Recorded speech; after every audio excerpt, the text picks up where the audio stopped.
Okay, it's been a while. Better Human Podcast. Colin here. I've been focused on Wild because I got the company back fully in my control. I'm running it myself. It's great though. For the past couple of years, felt like my purpose and my mission was waning because it's like, what do I do? Do I do something to make money? Do I start a new business? Do I make this investment? And I was just going slow because I didn't know what I wanted to do. And I think that's the right thing. When you don't know what you want to do, you can go slow. Sometimes you have to take action. Sometimes you go slow. And something intuitively told me that I probably needed to stay open, not commit to anything, and let that big thing resolve itself. And it has. And I now got the company back, and it's been got a great deal. Really worked out. Even though I thought I was checked out of it and onto something else, I got it back, and I have a new appreciation for what I'm doing. I have a new renewed sense of purpose, and we've cut the company down, very streamlined. Things are a lot better, made a lot of improvements. Sometimes you have to be out of something to see it in a different light, and now I'm back.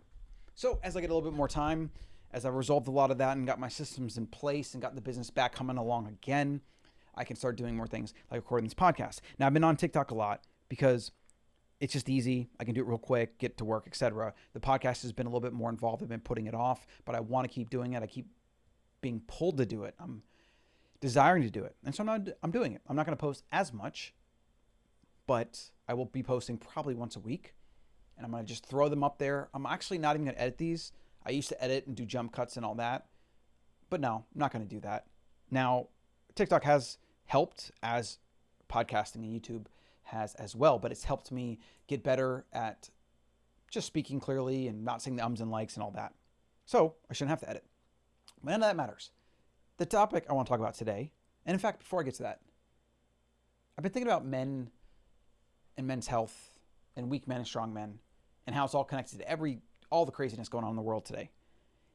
And I put out a tweet yesterday, something to the effect of, weak men are the reason that weak people have taken over society. Strong men are the answer now and always will be. I'm going to definitely expand that more in the coming weeks as I record more again. But if you're here, what to expect? Well, it's always going to be a big idea.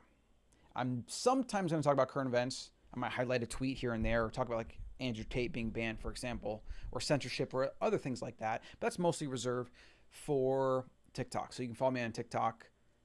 I don't even know what my name is. I think it's just my name, Colin Stuckert. Maybe it's Sovereign Colin. I don't know. You probably have to find a link or Google it or something. But you can find me on TikTok if you want the short, bitey, more politically charged, more responding to current event stuff. This show is more for the big ideas. Now, one thing I do promise you, though, is that if you commit to these ideas, not to me, you can get these ideas from anywhere, but I've been following a lot of this stuff, studying a lot of this stuff, living a lot of this stuff for years, through losing my dad, through just hardships in business, entrepreneurship, making money, losing money, having kids, adapting life, how do I want to live, relationships, all that stuff. So, when you look to somebody like me as a means to just give you some information or help you assimilate some information or filter some information, it's not like a hero worship situation, and nobody should worship anybody. You should take what is useful, you should discard what is not, and you should add what is uniquely your own, as Bruce Lee said. Verbatim, he said that. I'm quoting him. It wasn't me. I didn't say that. The unfortunate thing here, and the reason I feel the need to disclaim this, is that so much of our culture and what gets attention on the internet is this short, bitey, viral, either comedy, viral nonsense, or whatever. And I actually heard something yesterday that was very telling of our cultures and where we're heading and where a place like China might be heading.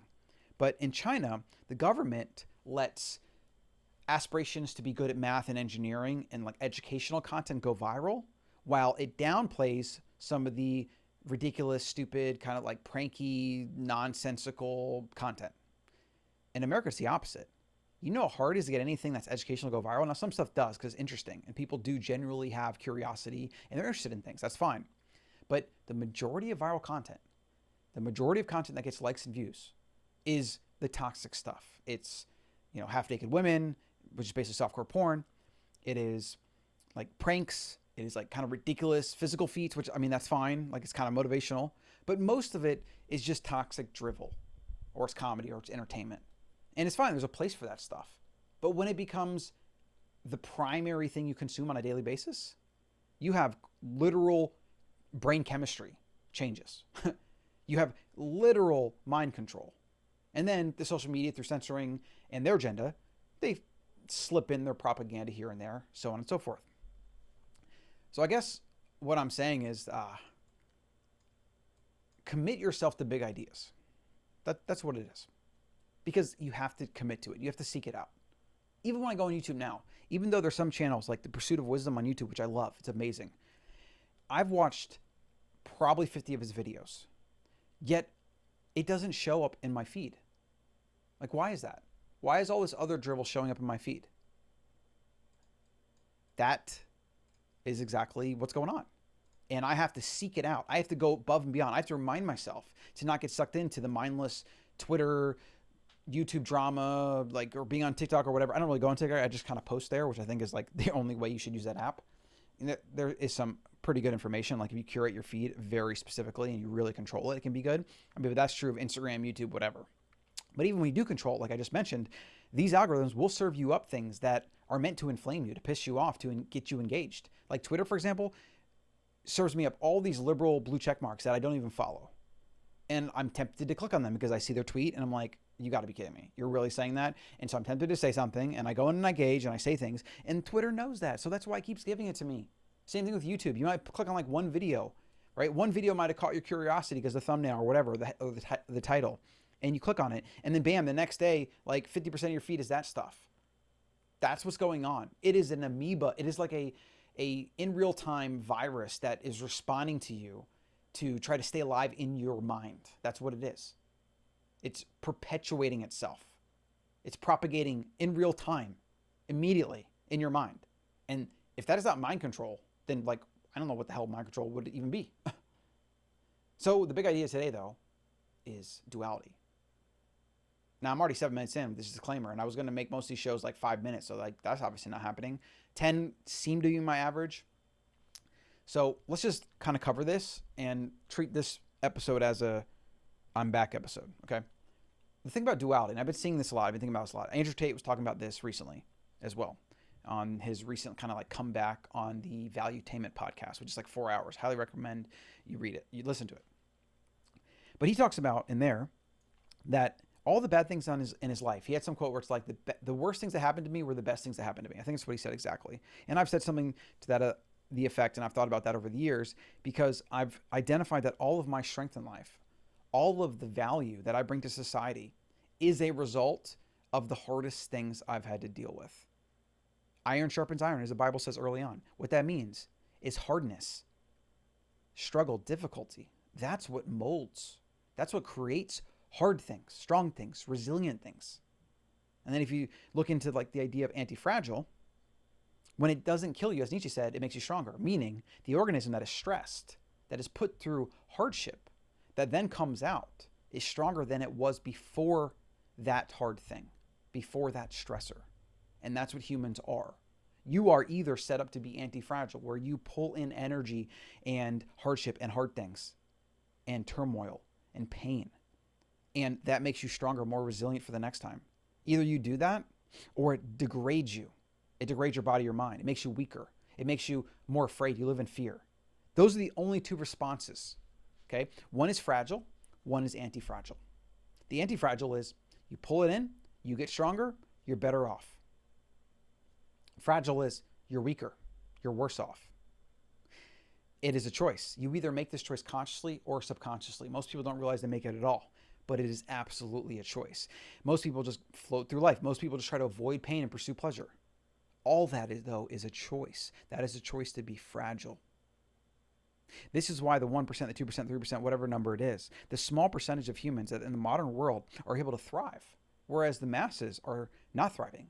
They're overweight, they're sick, they're getting sicker every year, they're more reliant on pharmaceuticals, big food, they can't get out of bed, they don't go outside, they don't exercise, they're not hard, they're soft, they're weak, they're fragile. That is becoming more so. That is becoming the default. Now, in a way, it's kind of a paradox here, because as a small percentage person, which I consider myself to be, I could be grateful for this and be like, oh, well, I've lost competition. But, I have an abundance mindset. There's so much to go around. And I actually believe that we need as many smart, fit, strong, badass mother effers on the planet as possible. Because that's how we solve every problem of humanity. That's how we colonize the stars in the solar system. I want more humans. I want as many awesome, badass humans as possible. I am pro-humanity. I want as many strong, young-minded, resilient, critically thinking, young little rascals running around. I have a third kid on the way. I'm doing my part. I want our species to thrive and to build amazing things. So I don't have it as a competitive scarcity mindset at all. Like, I want my friends around me to make more money than me and to be fitter and stronger and happier and whatever. Like, I want them to be shining examples for me to follow. Now compare that to the average person. They want to cancel people that say things that they might disagree with. And they want to build a filter bubble, just a bubble of comfort and a bubble of bullshit, a bubble of lies, so that they can feel good about themselves, regardless of what is going on in their life, regardless of whether they are actually happy or not. They want to lie to themselves that they are happy and that they're right and that they know the truth and blah, blah, blah. It's all just fake. Fake. So back to this idea of duality. The really big core idea here is the hard things in your life. And I mean like the hardest, most brutal. Now there's a scale here, because something that is like inconvenient is probably not going to have much benefit on the other end. Maybe it makes you a little bit more patient because you finally wake up one day and you're like, okay, I can't change traffic. I'm just going to accept it. In that way, an inconvenience like traffic could actually make you a better, smarter, more patient, more happy person. So that's great. But I'm talking about like things like losing your dad, losing your loved one, losing a child, which I can't even freaking fathom. Like, that's actually probably my biggest fear today is not my own death. It's death of a child and then me having to live with it. That's my greatest death or fear, like legit. And so like, that's just another way that children change you. But your hardest things in life are your greatest source of strength. Now, not just strength. This is where this idea needs to be really, really elucidated and kind of defined, cleared out. People think, oh, you just want to be strong. You want to be this, you want to be that. No. I want to enjoy life, because all life is and all happiness is enjoying the passage of time. That's all it is. Everything else is just noise. You can decide you need everything on the planet to be happy, and then you can get all those things, and then you're probably not going to be happy. You can decide you don't need any of that, and you're just happy by default, and you're going to be happy by default, and you're going to be winning while everyone else is running around you like freaking monkeys chasing shiny objects, thinking that they're better than you because they have like some shiny object. Like, it's completely and utterly ridiculous in every sense of the word, but that's like the average modern human, okay?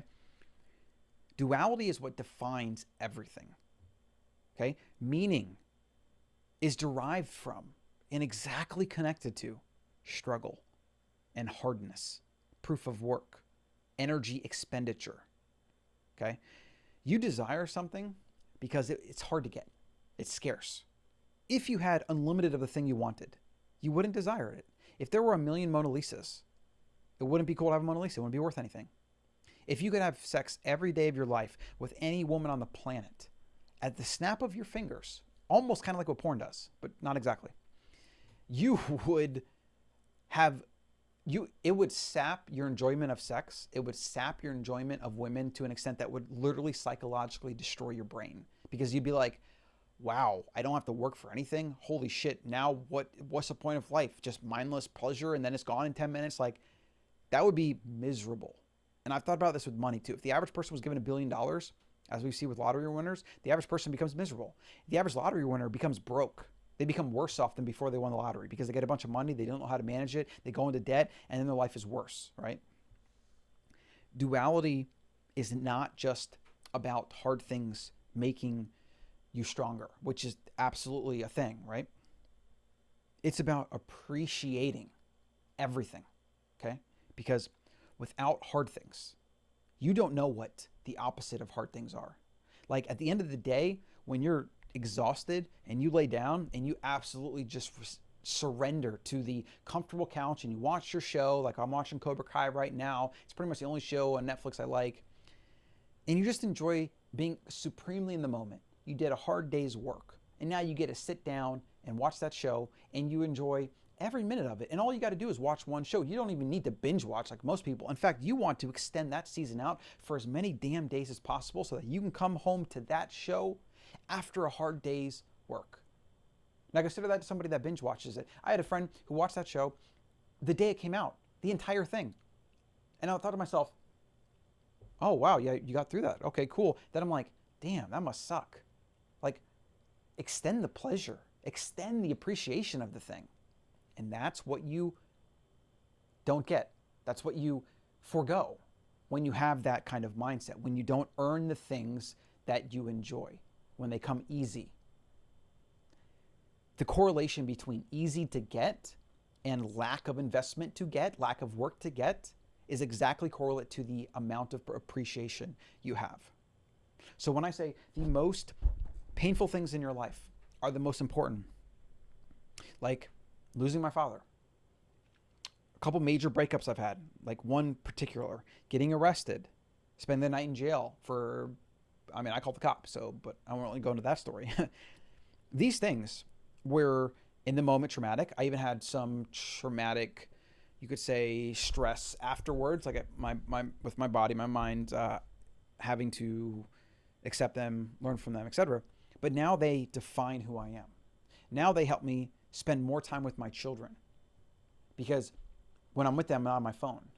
I appreciate being with them in the moment. I make sure to take out a few minutes anytime I can to really focus on them, even though there might be 1,000 things around the house to do after I get home from work or whatever. Those hard things are why I understand the importance of appreciating life, of why I understand how life is very fragile, very short. It now is directly correlated to me appreciating my children, my family. And then that is also the foundation of why I work so hard and do what I do, to be able to have time with them, to be able to provide for them, and to be able to pass on as much knowledge and wisdom that I've learned to them, while also wanting them to go through hard things, because I know exactly what it will do for them. And I also know the opposite. If you don't go through hard things, you are fragile, you are weak. But not just that, you don't enjoy life as much. And this is the really big idea that people don't really grasp. They think they can pursue a life of pleasure and meaning and hollow pursuits. They think if they avoid all the inconveniences, all the pain, all the struggle, that they'll be okay. But the irony here, it's such an ironic thing, is that by doing that, you set yourself up to be worse off. Instead, embrace what life throws at you, because it's gonna throw hard shit. Go into it directly, conquer it, learn from it, use it as strength, and then be grateful. Grateful for while it's happening, grateful when you're out of it, and then grateful for every moment that you now look at the world differently from. Every moment that you now appreciate more. Every person in your life that you appreciate more. It's all connected, and it's all duality, and it's all hardship and struggle. So that's got to be it for today. I'll keep posting. I'll see you in the next one.